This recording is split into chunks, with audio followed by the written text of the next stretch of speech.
Hello and welcome to another episode from the Department of Deportation. Today we're going to be taking a second look and getting some updates on Alligator Alcatraz. First we're going to be taking a look at the Marines that are now stationed there in non-detaining roles, and we'll be taking a look at some of the detainees already being interviewed somehow and complaining about their conditions, such as 1 meal a day and food with worms. Even though their story is dubious, and I doubt what they're saying has happened, let's check it out. So, we did find out that there's already about 200 Marines that have been sent to Alligator Alcatraz. They're going to be in non-combat and non-detaining roles. They're going to be doing administrative tasks and logistics. Now, this is a stark contrast to, say, some of the LA deployments, where they were actually having to defend federal properties and were involved in physical law enforcement and did have all their weapons out and their riot gear on. They are planning on sending more Marines out, but it remains to be seen whether any further ones will be going to Alligator Alcatraz or the other locations that they've already mentioned. Now let's take a look at some dubious and sketchy claims that there's been mistreatment there. Liamsi Izquierdo is a self-described Cuban urban artist, says he's here legally, is a permanent resident, but last week he was arrested for a violent incident, and tonight he talks to us from inside that detention center. Soy Liamsi la figura. Liamsi Izquierdo on the phone describing what it's like inside the so-called Alligator Alcatraz. Says he's been at the detention facility out in the Everglades since Friday.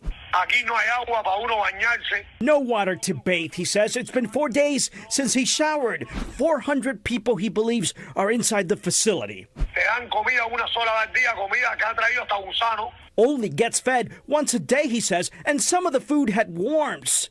Detention center lights are on 24/7. Los mosquitos parecen elefantes. The mosquitoes, he says, are the size of elephants. Él es residente permanente, sí. Izquierdo's partner, Katia, says he's a permanent resident who was arrested last week. First taken to TGK, then to Miramar, and finally to the Everglades facility. Good morning, sir. You speak English? No. Here is Izquierdo in bond court last Thursday. You're charged with aggravated assault with deadly weapon and battery. The police report says it all has to do with a violent dispute with a tow company worker who was trying to repossess a jet ski. Now back to the call.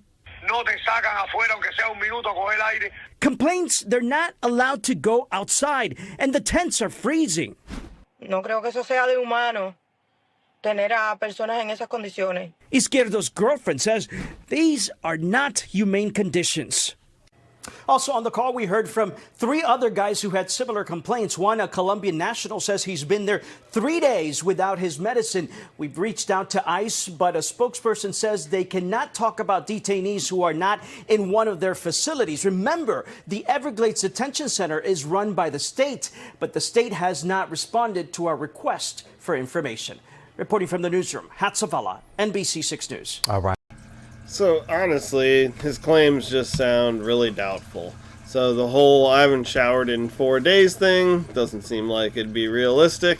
And the whole it's ice cold, well, there's AC, and it's, guess what, it's like in the mid-70s and the very lowest right now in the summertime out there, all the way up into the high 90s. Perhaps that's what he'd prefer. And with things like the food has worms in it, man, I just seriously doubt that, and I doubt you're getting fed 1 time per day. Absolutely ridiculous. And, hey dude, you're getting booted out of the country because you're a violent criminal who is attacking a tow truck company.